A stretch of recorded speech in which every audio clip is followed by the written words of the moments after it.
1 साल की ज्यादा होती है। ओके, जिससे जैसे शॉर्ट टर्म लोन, बेटा अगर आपके शॉर्ट टर्म लोन्स हैं तो वो आपकी शॉर्ट टर्म लाइबिलिटीज बन जाएंगी। अगर आपने लोन 1 साल से ज्यादा अरसे के लिए लिया है तो वो आपका लॉन्ग टर्म लाइबिलिटी बन जाएगी। ओके, अब आते हैं लास्ट बेटा ओनर्स इक्विटी। जी, क्या होती है ओनर्स इक्विटी? जी स्नैन बेटा। सर ये लाइबिलिटी, ये जो आप पढ़ा रहे थे पिछला, जी लाइबिलिटी का इंश्योरेंस को हम लाइबिलिटी कह सकते हैं? बेटा हर वो चीज जो बिजनेस ने पे करनी है, अगर बिजनेस ने इंश्योरेंस खरीदी हुई है और उसकी वो पेमेंट कर रहे हैं तो बेटा उसके जिम्मे लाइबिलिटी है। आप इंस्टॉलमेंट देते हो ना इंश्योरेंस की, जी, आप इंश्योरेंस की इंस्टॉलमेंट देते हो तो बेटा वो आपके लिए लाइबिलिटी होगी। लेकिन सर उसका थ्रो बैक भी तो मिलता है ना हमें। जी देखें, आप उसका जो बेनिफिट देखिए जब आप बैलेंस शीट बेटा बनाते हैं तो बैलेंस शीट में एक साइड पे आपके पास एसेट्स होते हैं और एक पास साइड पे आपके पास लाइबिलिटीज और ओनर इक्विटी होती है। अगर एक चीज आपको बेनिफिट दे रही है या वो चीज आप परचेज करके आपके पास फिजिकल फॉर्म में आ रही है तो उसको हम एसेट साइड पे रिकॉर्ड करेंगे, और उसी का अगेंस्ट अगर आप पेमेंट कर रहे हैं तो या कर रहे हैं तो उसको हम लाइबिलिटी साइड पे लेके आते हैं। और दोनों का जो बैलेंस होता है बेटा वो इक्वल होता है। जब भी कोई ट्रांजेक्शन होती है ना, याद रखिएगा बेटा, जब भी कोई ट्रांजेक्शन अगर प्लेस होती है उसको हम 2 साइडों पे रिकॉर्ड करते हैं, इसको बोलते हैं डबल एंट्री सिस्टम। अभी हम डिस्कस करेंगे उसके ऊपर भी। इसको हम चलो ठीक हो। एक हम डेबिट करते हैं, एक हम क्रेडिट करते हैं। आप कोई भी ट्रांजेक्शन देखो, फॉर एग्जांपल आप कहते हैं जी परचेज कार, मैं छोटी सी एग्जांपल देता हूँ आपके समझाने के लिए। परचेज कार, अब आपने कार परचेज की, इसका मतलब बिजनेस के पास से पैसा चला गया, यानी आपके पास से पैसा चला गया, कैश चला गया। लेकिन अगर कैश जा रहा है तो दूसरी तरफ बेनिफिट भी तो आपको मिला ना, आपके पास क्या आ रहा है, आपके पास कार आ रही है। एक साइड पे हम कार लिख देंगे और एक साइड पे हम पैसे लिख देंगे जो जा रहे हैं आपके। इस तरह दोनों साइडें क्या हो जाएंगी आपकी, इक्वल हो जाएंगी। This concept is called double entry system. और कोई भी ट्रांजैक्शन बेटा बिजनेस के अंदर जो होती है उसका रिकॉर्ड हमेशा कम से कम मिनिमम 2 साइड पर रिकॉर्ड होता है। ये बात ध्यान में रखिएगा, कोई भी ट्रांजैक्शन चाहे वो किसी से भी चीज से भी रिलेटेड। जी, ऑनर्स इक्विटी क्या होती है बेटा? कारोबार का मालिक कारोबार में कैश या कोई एसेट लेकर आएगा वो ओनर इक्विटी होगी। Anything which introduced by the owner, हर वो चीज जो बेटा बिजनेस के अंदर ओनर इंट्रोड्यूस करेगा वो आपका ऑनर्स इक्विटी होती है। अच्छा, आप लोगों ने बेटा ये काउंटिंग इक्वेशन पढ़ी हुई है, assets is equal to liabilities plus owner equity. अगर मैं इक्वेशन ऐसे बोलूं, assets is equal to equity, तो ठीक होगी equation? No sir. Why not? No sir. अगर मैं कहूं assets is equal to equity तो नो सर, क्यों? सर लाइबिलिटीज में सर अगर हमारी कोई लायबिलिटी नहीं होगी तो फिर तो इक्वल होगी ना। ओके, चलें और बेटा इसके अलावा?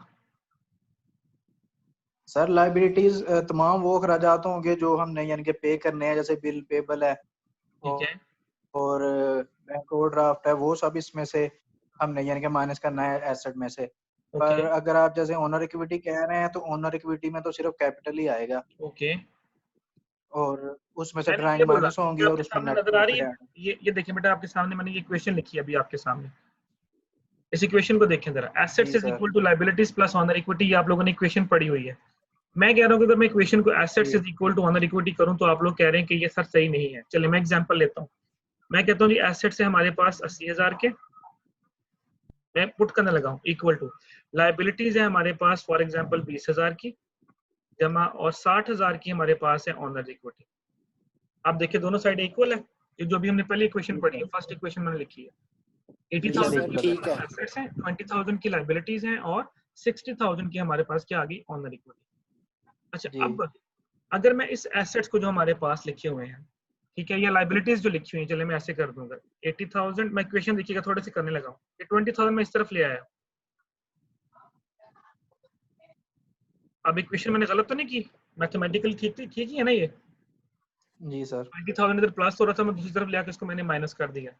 अब ये क्या रह गया, 60,000 इक्वल टू 60,000। इक्वेशन गलत कैसे हुई बेटा? अभी जो 60,000 बचे हैं ये आपकी एसेट्स ही है ना, और जो बाकी इस तरफ 60,000 थे वो आपकी ऑनर इक्विटी थी। बेटा देखिए आसान अल्फाज के अंदर मैं आपको, अगर ये तो मैंने मैथमेटिकली बताया ना, मैं आपको वैसे बता देता हूँ। फॉर एग्जाम्पल, अगर आपकी पॉकेट में बेटा 40,000 रुपया है, आपने किसी का 20,000 देना है, आपने वो 20,000 दे दिया, तो बाकी जो 20,000 बचा बेटा वो आपका एसेट ही है ना। तो अगर लाइबिलिटीज पे कर दी जाए, अगर बिजनेस के जिम्मे कुछ भी ना रहे, बिजनेस ने हर एक की पेमेंट कर दी, जिसमें सैलरीज भी हैं, जिसमें वेजेस, हर चीज ईच एंड एवरीथिंग जो उसके ऊपर पेमेंट थी, वो सारी की सारी बिजनेस ने पेमेंट कर दी, फिर भी उसके पास कुछ पैसे बच जाते हैं, बेटा वो मालिक के ही होंगे ना। और अगर वो मालिक के होंगे तो इसका मतलब वो मालिक के एसेट्स होंगे। तो assets is equal to equity is also the right equation, not the wrong one. अगर आपके पास किसी जगह से इनकम आती है 1 लाख रुपए और आपके मंथली एक्सपेंसेस जो हैं वो 60,000 हैं, तो बाकी जो बेटा आपके पास 40,000 रुपया बच रहा है वो आपके एसेट्स ही है ना, कैश की फॉर्म में पड़ा हुआ। और वो एसेट का मतलब वो किसके हैं, वो मालिक हैं, आप ही मालिक हैं, तो इसका मतलब है वो ओनर इक्विटी भी है। So that's why assets is equal to equity is the right equation, not the wrong one. Understand? ये जो मैंने अभी एग्जांपल आपके सामने लिखी है, एग्जांपल समझ आ गई आपको? हाँ, तो जब बेटा आप पेमेंट करते हैं, आपने किसी के पैसे देने हैं, वो सारे पैसे पे करने के बाद भी कुछ चीज आपके पास बचती है तो वो आपका एसेट ही है बेटा। ओके, चलें, ये तो हो गए थोड़े से बेसिक कॉन्सेप्ट जो हमने डिस्कस किए रिलेटेड टू एसेट्स क्या होते हैं, लायबिलिटीज क्या होती हैं और ओनर्स इक्विटी क्या होती है। यहाँ तक बेटा if you want to ask any question any one of you, अभी ये बिल्कुल छोटी छोटी चीजें मैं आपको क्लियर कर रहा हूँ जी। बेटा any confusion? No sir, thank you. Okay sir जो गुडविल होता है वो कौन से एसेट होता है? वो बेटा आपके इनटेंजिबल एसेट्स में, देखिए फिर एसेट्स क्या फर्दर टाइप्स हैं, टेंजिबल एसेट्स होते हैं, इनटेंजिबल एसेट्स होते हैं, वो आपके इनटेंजिबल एसेट्स में आएगी गुडविल जो है, क्योंकि आप उसको देख नहीं सकते, आप उसको महसूस नहीं कर सकते, लेकिन वो आपका एसेट होती है।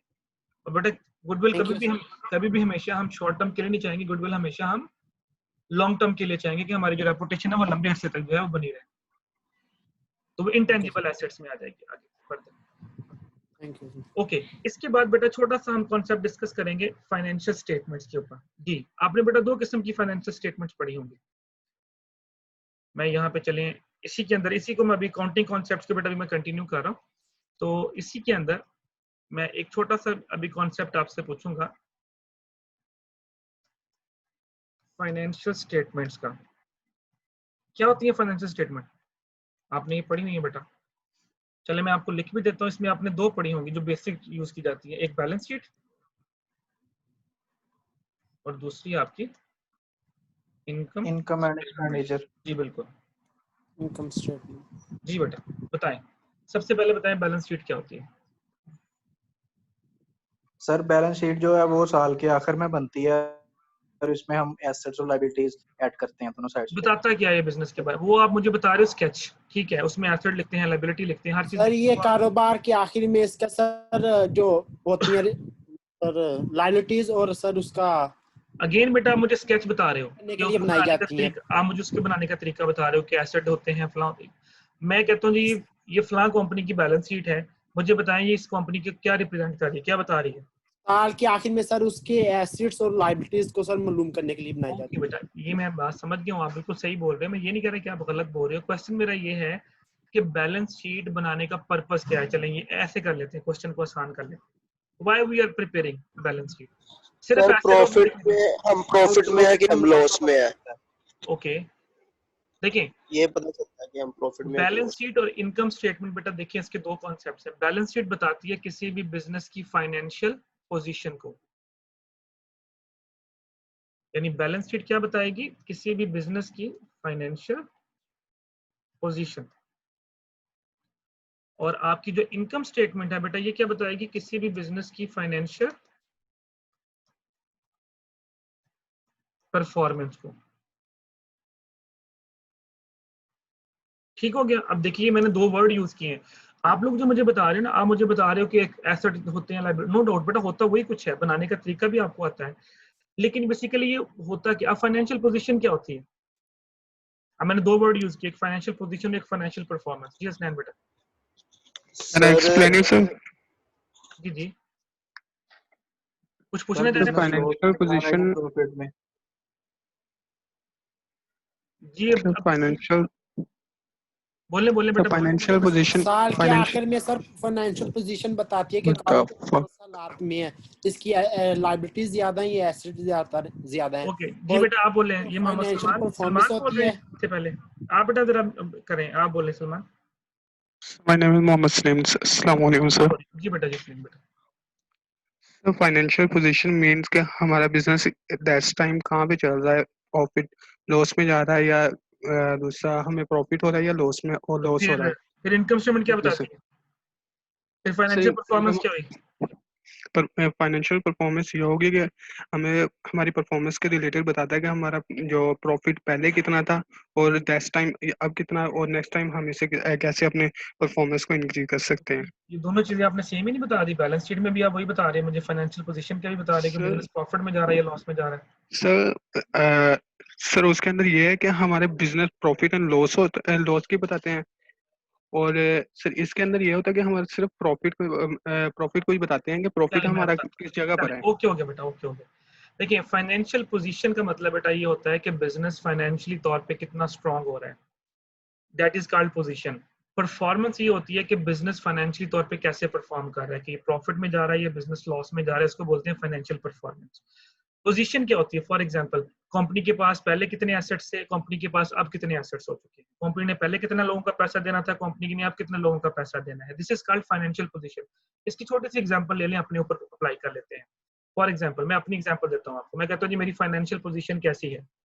आप मेरी फाइनेंशियल पोजीशन कैसे जज करोगे, आप मेरी फाइनेंशियल पोजीशन जज करोगे कि सर के पास क्या गाड़ी है, सर के पास घर है कि नहीं है, इनके पास कितनी मालियत की एसेट है, इन्होंने किसने कितने लोगों के पैसे देने हैं या नहीं दिए, कभी लोन लिया या नहीं लिया, यानी इन चीजों के ऊपर। वही assets is equal to liabilities plus owner equity, जो हमने इक्वेशन पढ़ी थी, वो जो इक्वेशन है वो पोजीशन के बारे में बताएगी कि बिजनेस के एसेट्स में इजाफा हो रहा है कि बिजनेस के एसेट्स के अंदर कमी आ रही है। अब अगर फॉर एग्जांपल पहले मेरे पास बाइक था, कुछ अर्से बाद मैंने गाड़ी खरीद ली, इसका मतलब ये हुआ कि मेरी पोजीशन पहले से बेहतर होगी। फिर मैंने अपना घर खरीद लिया, मेरी पोजीशन मजीद बेहतर होगी।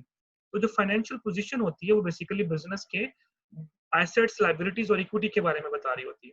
जो फाइनेंशियल परफॉर्मेंस होती है वो ये बता रही होती है कि बिजनेस प्रॉफिट में जा रहा है या बिजनेस लॉस में जा रहा है। अब मेरी फाइनेंशियल परफॉर्मेंस क्या है, मेरी अर्निंग होगी कि मैं कितना अर्न कर रहा हूँ, मंथली मेरी इनकम क्या थी, मेरे एक्सपेंसेस कितने थे। तो जितनी मेरी इनकम ये बढ़ती जाएगी और एक्सपेंसेस मेरे कम होते जाएंगे तो क्या होता जाएगा, डेफिनेटली मेरी परफॉर्मेंस उतनी बेहतर होती जाएगी। तो बिजनेस अगर हर साल प्रॉफिट प्रॉफिट प्रॉफिट कमा रहा है, इसका मतलब है कि उसकी फाइनेंशियल परफॉर्मेंस जो पिछले साल से बेहतर होती जा रही है। लेकिन अगर वो लॉस में जा रहा है तो उसकी फाइनेंशियल परफॉर्मेंस जो है वो बुरी होती जा रही है। अब एक क्वेश्चन सुनिएगा गौर से, आंसर देना मुझे हैंड रेज करना है आप लोगों ने। परफॉर्मेंस पोजीशन पर डिपेंड करती है या पोजीशन परफॉर्मेंस पर डिपेंड करती है? Position depend on performance. Position depend करती है परफॉर्मेंस के ऊपर या परफॉर्मेंस डिपेंड करेगी पोजीशन के ऊपर? कि पोजीशन बेहतर होगी तो परफॉर्मेंस बेहतर हो जाएगी, या परफॉर्मेंस बेहतर होगी तो पोजीशन बेहतर हो जाएगी? परफॉर्मेंस सर परफॉर्मेंस बेहतर होगी मेरे परफॉर्मेंस हिसाब से। बेहतर होगी तो पोजीशन बेहतर हो जाएगी। परफॉर्मेंस बेहतर होगी तो पोजीशन बेहतर होगी। और कोई? सर अगर पोजीशन बेहतर होगी तो परफॉर्मेंस बेहतर होगी। पोजीशन बेहतर होगी तो परफॉर्मेंस बेहतर होगी, वाई बेटा?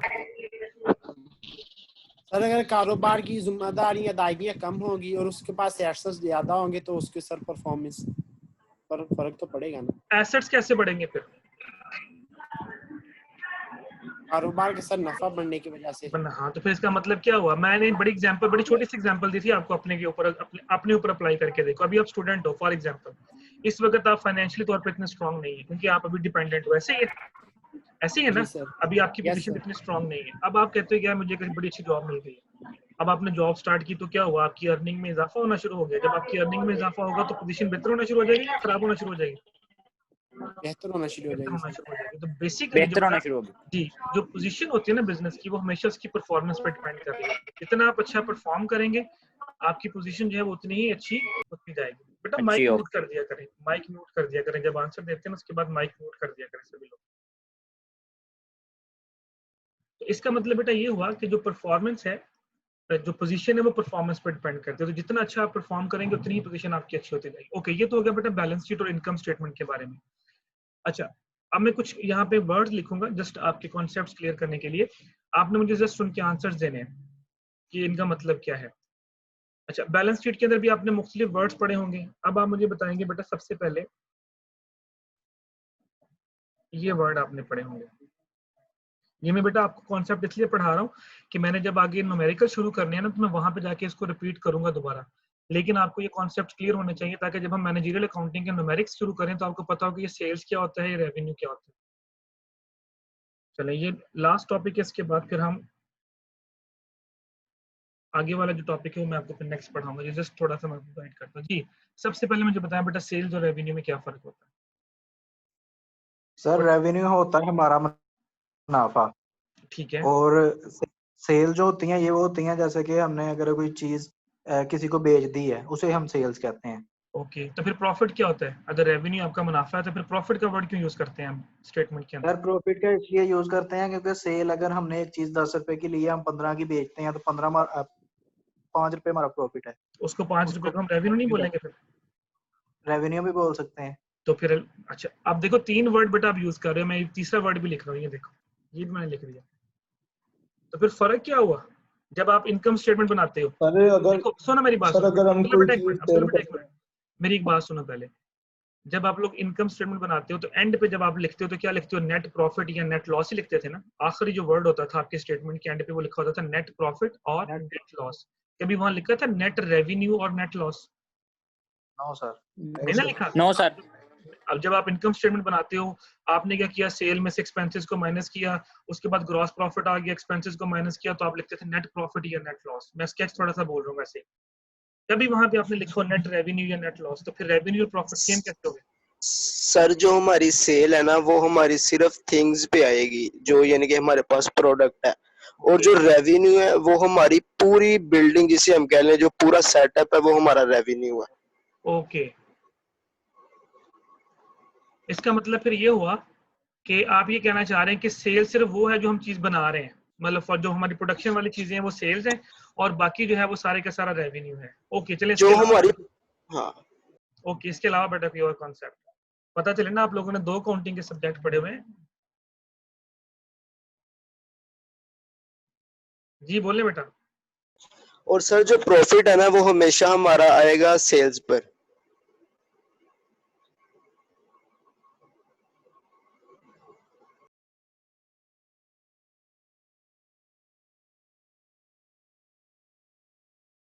Any other?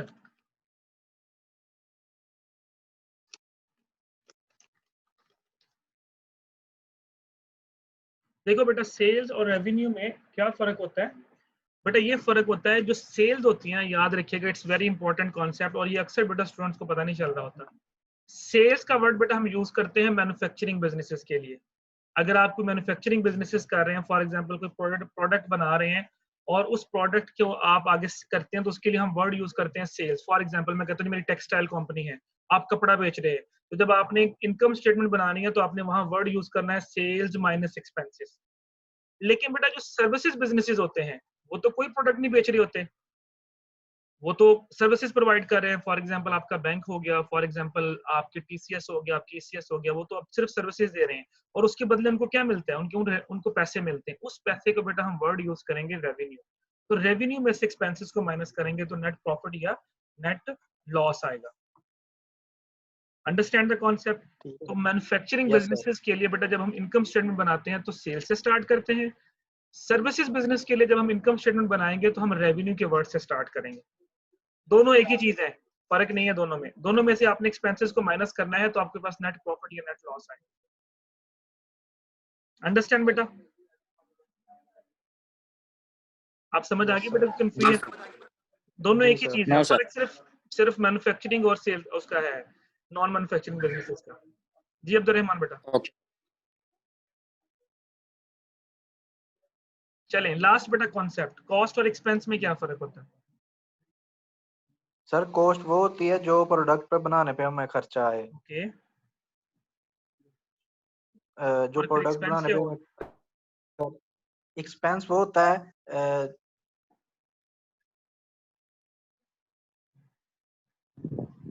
जी एनीवन एल्स बेटा? कोई बात नहीं, बोले sir participate. Expense sir expense के अंदर तमाम एक्सपेंसेस आ जाते हैं जो हमने उसके ऊपर लगाए होते हैं, मतलब उसकी ट्रांसपोर्टेशन वगैरह एवरीथिंग। ओके, सर एक्सपेंस को ड्राइंग्स कह सकते हैं? नहीं हम कह सकते हैं, बिल्कुल कह सकते हैं, क्यों नहीं कह सकते? ड्राइंग बेटा देखिए, ड्राइंग भी एक्सपेंस ही होता है। फर्क सिर्फ ये होता है कि ड्राइंग का वर्ड हम उसके लिए यूज करते हैं अगर ऑनर ने पैसा निकलवाया है तो वो ड्राइंग का वर्ड आ गया, वरना एक्सपेंस तो हर चीज एक्सपेंस ही है आपका। सर कॉस्ट वो होती है जो किसी चीज को बनाने के बाद उसकी कीमत तय की जाती है, और एक्सपेंस वो होता है जो चीज को बनाने पर खर्चा आता है, उसको जो चीज एक्सपेंस। बनाने पे खर्चा आता है वो एक्सपेंस है, और जो उसके ऊपर बाद में और तय करने के लिए करते हैं वो कॉस्ट है। ठीक है, जी सर, यस और सर। चलिए मैं एक छोटी सी एग्जांपल लिखता हूँ। सपोज करें कि आपने 5 बॉल पॉइंट्स खरीदी और एक बॉल पॉइंट की प्राइस है 10 रुपए, इसका मतलब आपने कितने पे किए पैसे? 50 रुपए पे कर दिए। ये नीचे एग्जांपल नजर आ रही है ना, एग्जांपल जो मैं लिख रहा हूँ? जी सर। अच्छा, अब मुझे ये बताएं कि जो 50 रुपए मैंने पे किए हैं, इसको मैं एक्सपेंस बोलूं या मैं इसको कॉस्ट बोलूं, आपके पॉइंट ऑफ व्यू सर से? ये कॉस्ट है, सर ये ये कॉस्ट है। कॉस्ट है। ओके, सर ये ये कॉस्ट कॉस्ट, है। ये आपने बोला ये कॉस्ट है, मैंने यहाँ कॉस्ट लिख दिया। फिर एक्सपेंस क्या हुआ? सर एक्सपेंस जो बॉल पेन बनाने पे खर्चा है वो एक्सपेंस है। तो बेटा प्रोडक्ट तो हमने बनाई नहीं, मैंने तो ये सिर्फ 5 बोर्ड पेंसिलें खरीदी हैं, बनी बनाई खरीदी है मैंने। आप इस सर एग्जांपल ये को फॉलो हमारा करें। एक्सपेंस होगा, ये हमारी कॉस्ट नहीं होगी। अच्छा, कॉस्ट आप वो बोलो होगी जो हम हमारा खुद expense प्रिपेयर होगा। करेंगे चीज, फिर हम सेल अच्छा, करेंगे, चलिए, वो हमारी मैं बेटा कॉस्ट कहलाएगी। मैं क्लियर कर देता हूँ बेटा, ये बड़ा इंपॉर्टेंट कॉन्सेप्ट है, मैं क्लियर कर देता हूँ। आपने बेटा 5 बॉल पॉइंट खरीदी, एक बॉल पॉइंट की प्राइस है 10 रुपए, तो जो आपने 50 रुपए बेसिकली पे किए, दिस इज कॉल्ड कॉस्ट। अच्छा, अब आपने पूरा साल बॉल पॉइंट कंज्यूम की, आपने इसमें से जो है वो 3 बॉल पॉइंट खर्च कर ली पूरे साल में। अब बेटा ये जो 30 रुपए आपने खर्च कर लिए ना, दिस इज कॉल्ड एक्सपेंस। अब आपको क्वेश्चन ये होना चाहिए कि बाकी की जो दो बॉल पॉइंट है 10 रुपए के हिसाब से जो भी रहती हैं 20 रुपए, वो कहाँ गए? जब बेटा हम बैलेंस शीट बनाते हैं ना, तो याद रखिएगा कॉस्ट बेटा क्या है? What you pay is called cost, what you pay is called cost, and consumed portion of cost is called expense. उस कॉस्ट में से बेटा जितनी चीज आप कंज्यूम कर लेंगे वो आपका एक्सपेंस बनता जाएगा। देखिए, आपने बेटा 50 रुपए पे किए, आपकी कॉस्ट होगी, आपके पास 5 पेंसिलें आ गई, तो वो 5 आपकी एसेट बन गए, यानी 5 बॉल पॉइंट आपके एसेट बन गए। उन एसेट्स में से 3 आपने कंज्यूम कर लिए, अब वो जो कंज्यूम कर लिया आपने, वो आपका एक्सपेंस बन गया। अब बाकी की जो 2 बॉल पॉइंट पड़ी है ना आपके पास, ये बेटा आपका एसेट है। अब जब हम बैलेंस शीट बनाएंगे ना, तो बैलेंस शीट के अंदर हम जाके ये जो 2 बॉल पॉइंट है ना, इसको एसेट्स की साइड पे मैं लिखूंगा, ये 20 रुपए अभी मेरे पास पड़े हुए हैं, मैं पे कर चुका हूँ, मैं ये पे कर चुका हूँ, लेकिन ये अभी मेरे एसेट्स में पड़े हैं, इसको मैंने अभी कंज्यूम नहीं किया। तो बेटा जब तक आप उसको कंज्यूम नहीं करेंगे, वो आपका एसेट है। और जब मैं इनकम स्टेटमेंट बनाऊंगा, तो वहां मैं कितने लिखूंगा? मैं वहां पे मैं 30 रुपए माइनस करूंगा, 50 माइनस नहीं करूंगा। अगर आप बेटा वहां 50 रुपए माइनस करेंगे तो आप गलत करेंगे, आपका प्रॉफिट कम शो होगा, क्योंकि वो ज्यादा एक्सपेंस माइनस कर दिया। तो आपको इनकम स्टेटमेंट में से सिर्फ 30 रुपए माइनस करने चाहिए, बाकी जो 20 रुपए, इसको बैलेंस भी तो करना है ना, तो बाकी 20 रुपए फिर कहाँ जाएंगे? ये बाकी के जो 20 रुपए हैं, ये बेटा आपकी बैलेंस शीट में एज अ एसेट्स के तौर पे शो हो रहे हो। तो what you pay is cost and the consumed portion of cost is called expense. Understand बेटा? कॉन्सेप्ट समझ आया? Yes sir. Yes sir. तो जब तक बेटा चीज कंज्यूम नहीं करेंगे, वो आपका एसेट है, ये याद रखिएगा। जैसे जैसे कंज्यूम करते जाएंगे, वो आपका एक्सपेंस बनती जाएगी। अगर सारा ही कंज्यूम कर लूं, फॉर एग्जांपल 5 के 5 ही मेरे इस्तेमाल हो जाती बॉल पॉइंट, तो मैं कहता 50 रुपए ही कॉस्ट है और 50 रुपए ही मेरा एक्सपेंस बन गया। चलें, फिलहाल आज के लिए बेटा इतना ही। फिर नेक्स्ट मैं यहीं से स्टार्ट करूंगा, बिजनेस क्या होता है, बिजनेस की टाइप्स क्या होती है, हम डिस्कस करेंगे नेक्स्ट क्लास के अंदर। तो अगर बेटा आज के लेक्चर में if you want to ask any question, you can ask. No sir. Clear बेटा? ये बट जस्ट छोटी छोटी चीजें भी डिस्कस Yes, sir. करेंगे, 1-2 क्लासेस हमारी अभी ऐसे ही चलेंगी बेसिक कॉन्सेप्ट्स के ऊपर। फिर हम लोग प्रॉपर जो है वो न्यूमेरिकल की तरफ आएंगे। पहले मैं टॉपिक क्लियर करूंगा, उसके बाद फिर मैं आपको न्यूमेरिकल करवाया करूंगा, और जिस जिस न्यूमेरिकल में आपको प्रॉब्लम आएगी वो आप साथ साथ मिलकर डिस्कस करेंगे। तो अभी Okay, thank you. जो CRC सेक्शन के हैं बेटा, वो जो है वो अटेंडेंस में मैंने ये आपकी पिक ले ली है, जो लोग ज्वाइन कर रहे थे। अब जो CRC सेक्शन के CR हैं बेटा, वो अपने रोल नंबर्स वगैरह लिख के, जो प्रेजेंट स्टूडेंट हैं वो मुझे सेंड कर दें। इसी तरह बेटा जो D सेक्शन के स्टूडेंट हैं, वो मुझे जो CR हैं वो मुझे सेंड कर दें। D सेक्शन के CR कौन है? आए हुए हैं, बैठे हैं, ज्वाइन किया मैंने मुझे। सेक्शन D बेटा। सर ज्वाइन है वो अब्दुर्रहमान। ओके अब्दुर्रहमान, ठीक हो गया बेटा। अब आपने ये करना है कि मुझे अटेंडेंस जो है वो आपने सेंड कर देनी है। मैंने इसकी वजह से पिक ले ली है। तो अगर बेटा नेक्स्ट क्लास में यहीं से स्टार्ट करूंगा जहां पे हमने छोड़ा Okay, था। sir. तो अगर कोई क्वेश्चन होगा तो वो नेक्स्ट क्लास में आप मुझसे पूछ सकते हैं। ओके बेटा? ओके सर देन, जी। अल्लाह Okay. हाफिज। टाइम के बारे में मैं ओके आपको टाइम के बारे में मैं आपको बता दूंगा फिर नेक्स्ट वीक कितने बजे क्लास होगी। ठीक है सर, अल्लाह। ओके बेटा, अल्लाह हाफिज। ओके सर, अल्लाह हाफिज।